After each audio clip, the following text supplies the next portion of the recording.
หี่ยวตะโนดเหี่ยวที่เฮาซื้อกับตะโนดมาแล้วตะโนดเอ้ยมาแล้วหลายวันเลยมันถือมัน2 โซ่ปลายนะบ่ใหญ่ปานใดเหี่ยวนี่40เลยนะเว้ย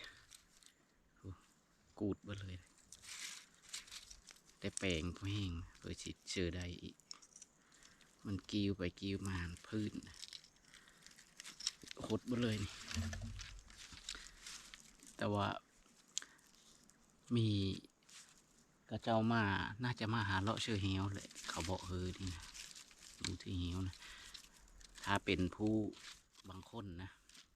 กระเจ้าเห็นนี่ถ้าผู้ลือมันโลภหลายเขาเอาได้อันนี้ถือว่าน้ำใจสุดยอดเลยเขาเจ้าบ่เอานะเขาเห็นแล้วก็บอกว่าเป็นเหี่ยวเพื่อนะก็ถือว่าน้ำใจนี่สุดยอดนะบ่เอา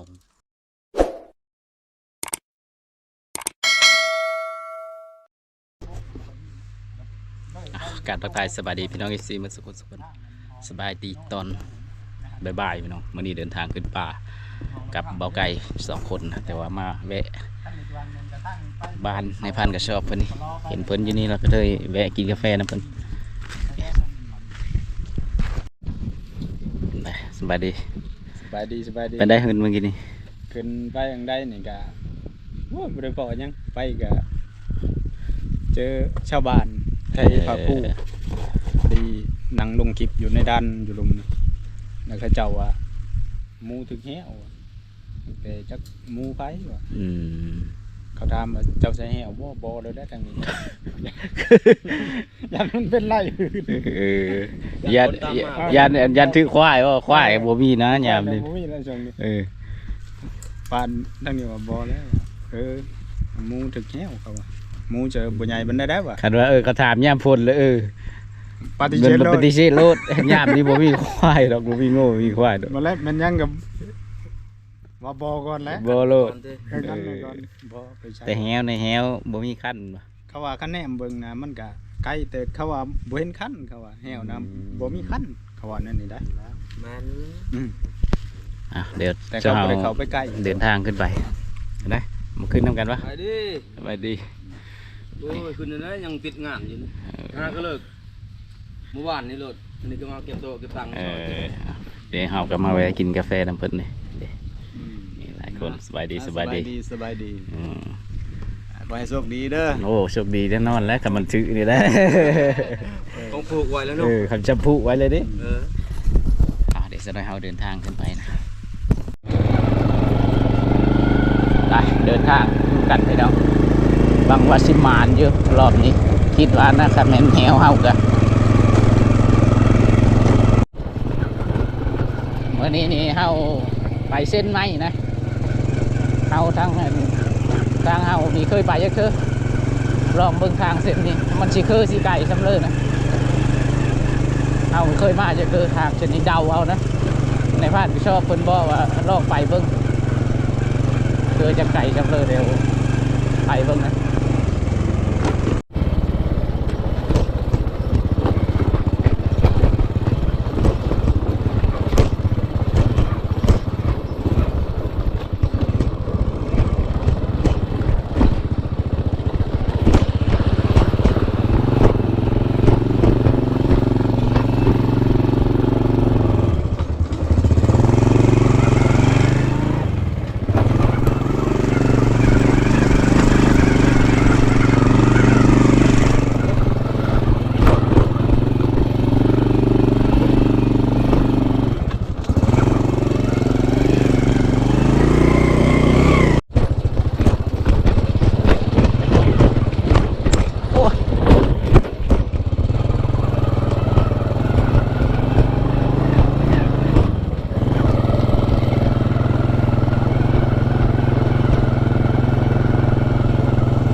ว่าทางก็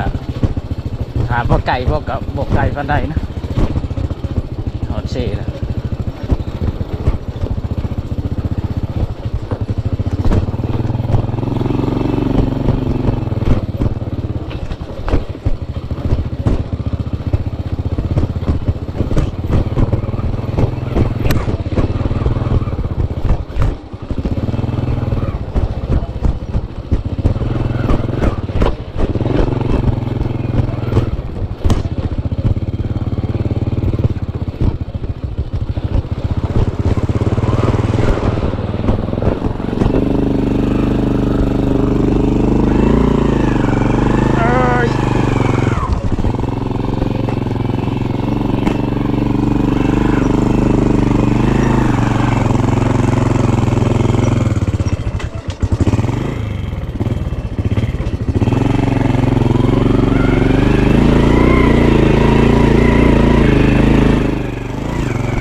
ชื่อว่าแต่เฮามาปีนั่นเด้เฮาลงทางเด้เขาจอดรถไว้นี่เขามุ่งไว้นี่เด้ชื่อเหรอวันกินไม้ไผ่วันก็จะกินไม้ไผ่กันเด้แต่ว่าขันมาฮอดเขตนี้นะบ่ย่านนะ ชื่อน้ำวัน ก็ชื่อว่าทางเช่นนี้ก็มาง่ายอยู่มันก็บ่ไกลเกินไปนะไปเดินทางต่อหามัน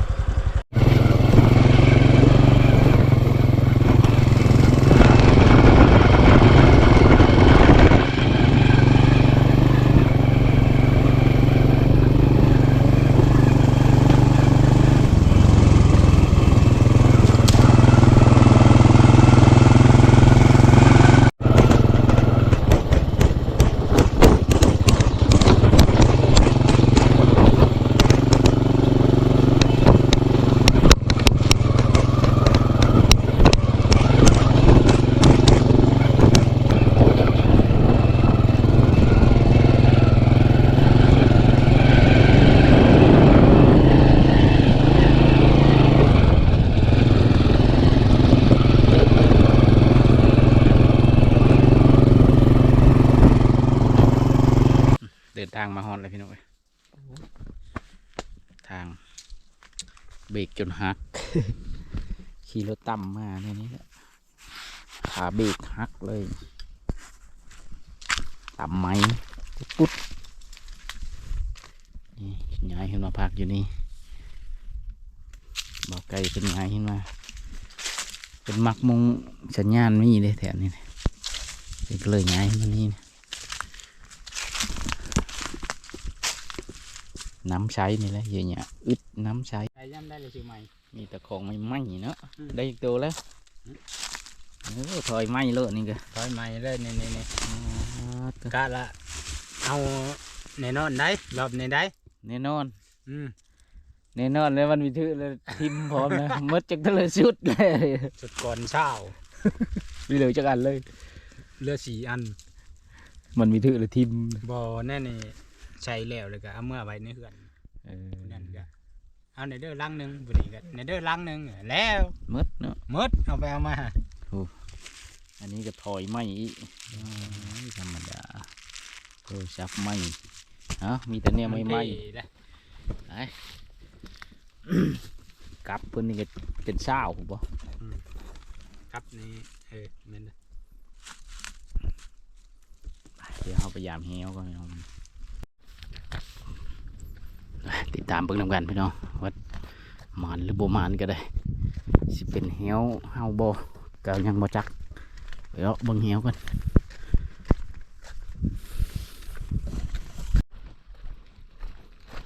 รอบนี้นี่ขึ้นมาพูนี่หากก็มีรอบเดียวนี่สงัดอิงติ้งอยู่ก็แต่มันลมนี่นะคักอะไรอากาศมันเงียบคักเลยพอมีลมเลย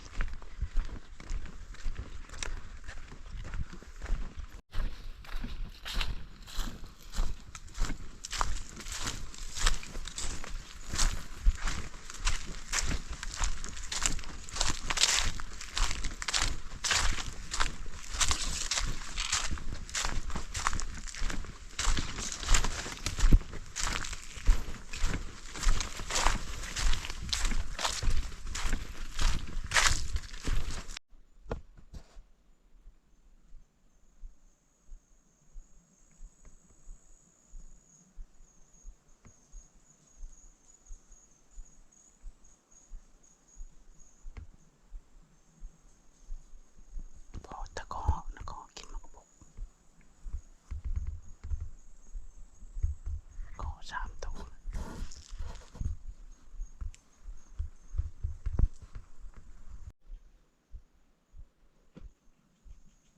กัดปกปกลิบสเกลหลายตัว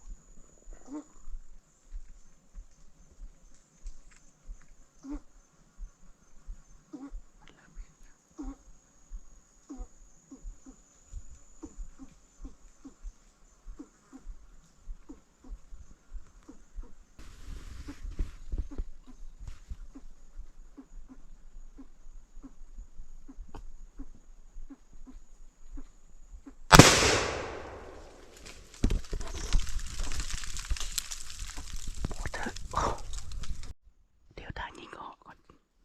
ก็หลายเลย4-5 ตัวหาบอลลีก็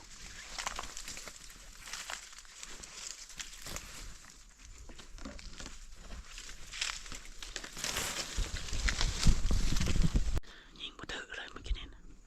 แปลว่าดินปืนมันบ่ได้เลิกนะเอายัดไว้กระแตเอาไปลัดไก่ปุ๊แต่ว่าตอนนี้เอาดินปืนมาใหม่เดี๋ยวลองเบิ่งนัดต่อไปไปเลยนัดต่อไปนี่เดี๋ยวลองดินปืนใหม่นะมันสิถือหรือไม่ถือกัน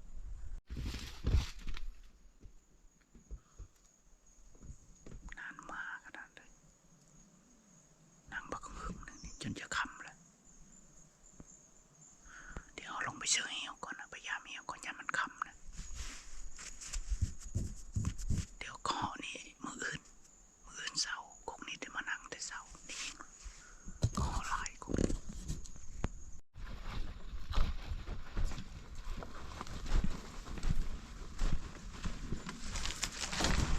มันออกไปแล้วมันเผามาเลยก่อน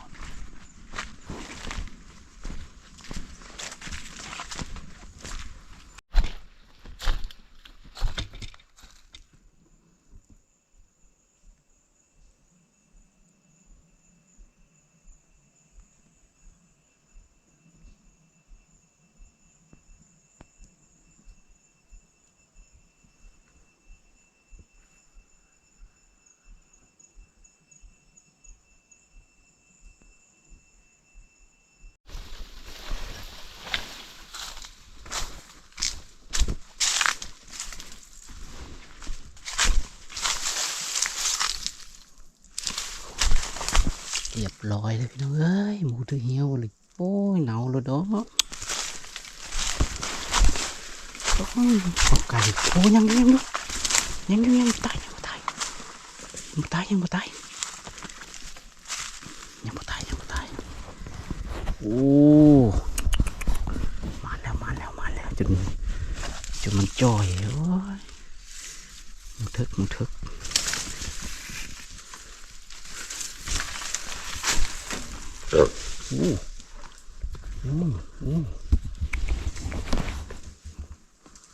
โคตรเอาเลิงขนาดเลย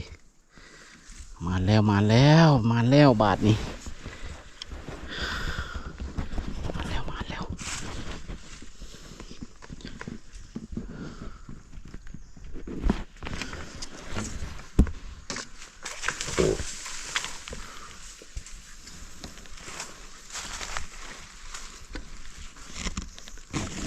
ถือหลายวันเลยแมวกับอยู่เป็นแหวตะหนวดแหวที่เราเชื่อกับตะหนวดมาแล้วตะหนวดเอ้ยมาแล้วหลายวันแล้วมันถือมัน2 โซ่ปลายนะบ่ใหญ่ปานใด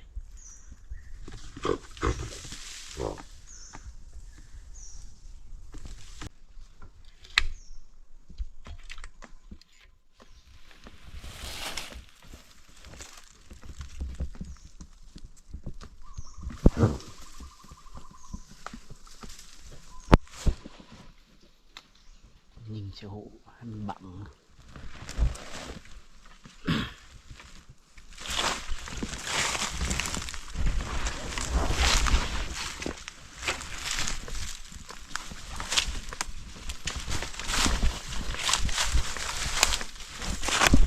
ถือหลายวันแล้ว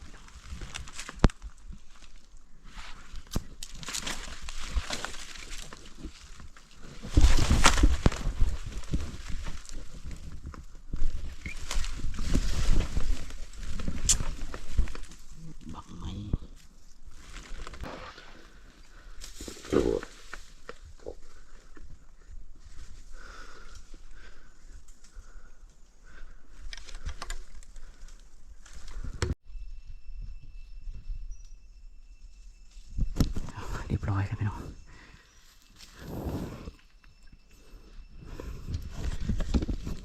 คะแนนบ่ไกลมาเบิ่งก็แต่ตอนนั้นเลยโอ้ยก็ได้แต่เมื่อนั้นแหละขึ้นจนโทรหากันแล้วบ่เฮ็ดมาเบิ่งเพื่อนพอบ่จักนะโดนนี่พอซื้อไว้โดนนี้นะมันลันถึง3 รอบนี่ล่างนี่นะจังได้ทึนะจังได้ทัดนะดิเอากลางเชือทางมาเลยก็เหี่ยวนี่พันไปเลยเหี่ยวนะอ้าวมาแล้วพี่น้องมาแล้ว2 ศอกปลาย2 คนนี้เอาเงินนี่ยากเถอะโอ้จะสิขึ้นมองเลยหมูดำเลยเด็มาเลยพี่น้องมาแล้ว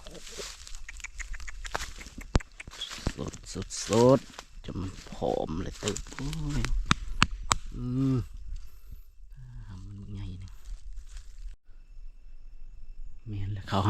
ขาน่าจะเฮามาซื้อเหี้ยวแถวนี้นะที่เขาบอกเฮาเลยเขาเห็นหมูถือเหี้ยวนะบอกไก่นะนี่มันเฮามากินมากระบอกนะมันดูด3 เธอลันเหี้ยวหลังยังได้ถือ3 เธอลันยังได้ถือ ถึงได้โตชื่อก็เต้ายามฝนเหี่ยวหลังนี่คาดว่าคันโบเมนเหี่ยวหลังนี่สิย้ายลงไปพุ้นบ้านนี้นี่คือว่าเฮิงเติบเพื่อมันสิมาเนี่ยบอกง่ายเติบใหญ่เติบไปหน่อยสมควรอยู่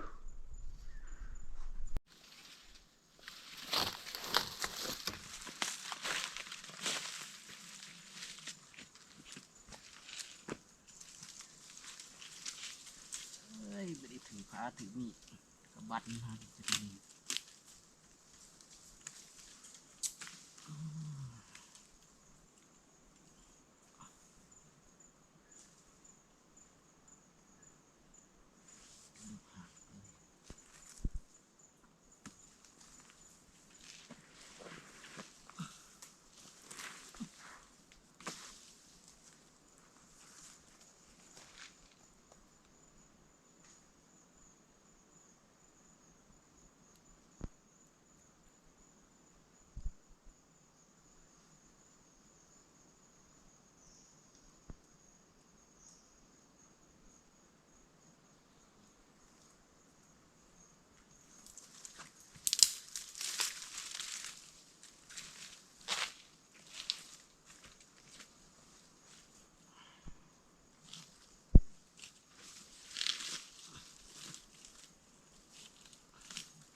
นี่เสียศูนย์เลยพี่น้องเลยโอ้กูดเบิดเลย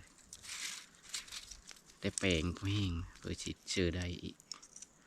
มันกิ้วไปกิ้วมาพื้นโคตรเบิดเลยนี่แต่ว่ามีกระเจ้ามาน่าจะมาหาเลาะเชือเหี่ยวเลยเขาบอกนี่นะดูที่เหี่ยวนะถ้าเป็นผู้บางคนนะพระเจ้าเห็นนี่ถ้าผู้ลือมันโลภหลายเขาเอาได้อันนี้ถือว่าน้ำใจสุดยอดเลยพระเจ้าบ่เอานะเขาเห็นแล้วก็บอกว่าเป็นเหี้ยวเพื่อนะก็ถือว่าน้ำใจนี่สุดยอดนะบ่เอาเห็นกับบ่เอาบางคนนี่บ่เหลือหมูถือเหี้ยวนี่เขาเอาเลยบางคนนะ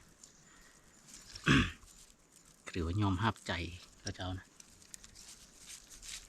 ชับหมูพุไว้เลยบางคนนี่บ่เหลือเอาแน่นอนคำเลยเดี๋ยวเอาอันนี้มือเดี๋ยวมันไปโทรหาบอกใครลงมาอยากจะเอาขึ้นได้สักคืนชมคนใช่หมูนี้ง่ายเถอะหมูลูกที่แล้วง่ายเถอะเลยที่แรกซูนพานวดเป็นขึ้นมานำนะแต่ว่าเพิ่นจะไปได้นะเพิ่นคาวิได้เลยเพิ่นก็บอกขึ้นมาเอากับจีไปเวะคือกันนะแล้วแต่ว่าขึ้นมายามเหี้ยวก่อนว่าขันมันถือตามที่ข้าเจ้าบอกเนี่ยนี่แหละขันเฮาบ่มายามถือมันตายเนาทิมละลาเสียดาย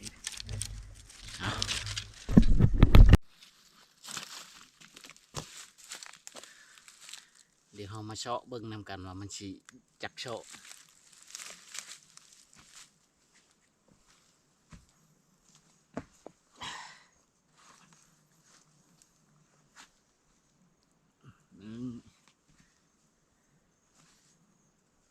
สอง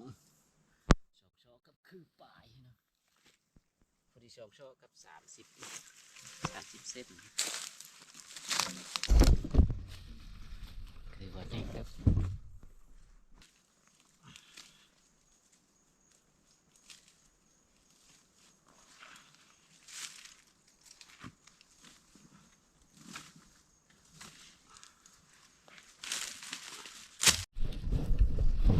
คือนี่ก็จะพุตีนมันไว้โลดห้องเฮาคักเลย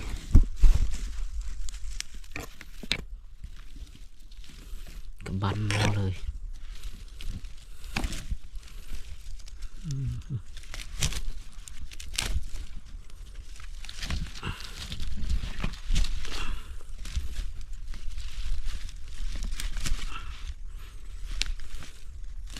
เดี๋ยวเราปลด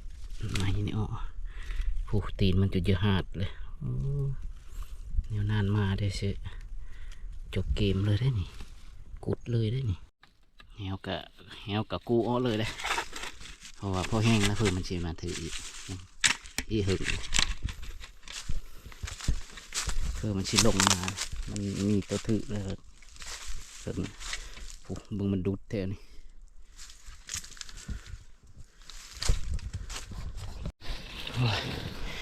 ยางเท่ากระตูนะก็จะเป็นล่มเลย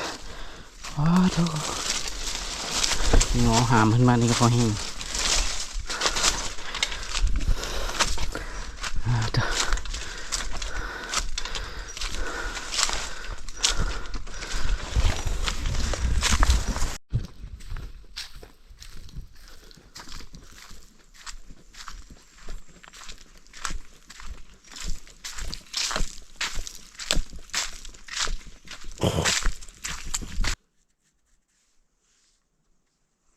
เอาโอ้ยยางขึ้นมานี่ก็เมื่อยเลยถือว่ามันตอนรับปีใหม่เลยพี่น้องรอบนี้เอาโอ้ยเดี๋ยวโทรหาบอกใครโทรติดจังคนละนี่ก็ได้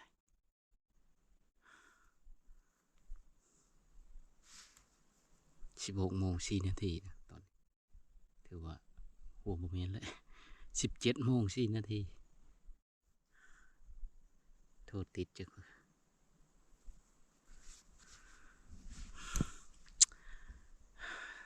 ถือว่ากลับหลังนี้เป็นห้องพนวดนะแต่เฮาชื่อน้ำกันกับพนวดชื่ออะไรตะนวดมันลันตะนวดชื่อลืมปลดล็อกบลันแล้วก่อนเฮาชื่อพอดีเฮากลางไว้ปลดล็อกเรียบร้อยคือว่ารอบนี้จบขออภัยเบอร์ที่ท่านกดบ่สามารถติดต่อได้คือได้กดใหม่อีกครั้งหน้าโทรบ่ติดนะบ่ไกลเดี๋ยวเอาเครื่องมือไว้เลยเนาะเดี๋ยวค่อยมือเอาพอดีแบตกล้องกับมดพี่น้องเดี๋ยวเฮามือเอาเครื่องมือไว้แล้วก็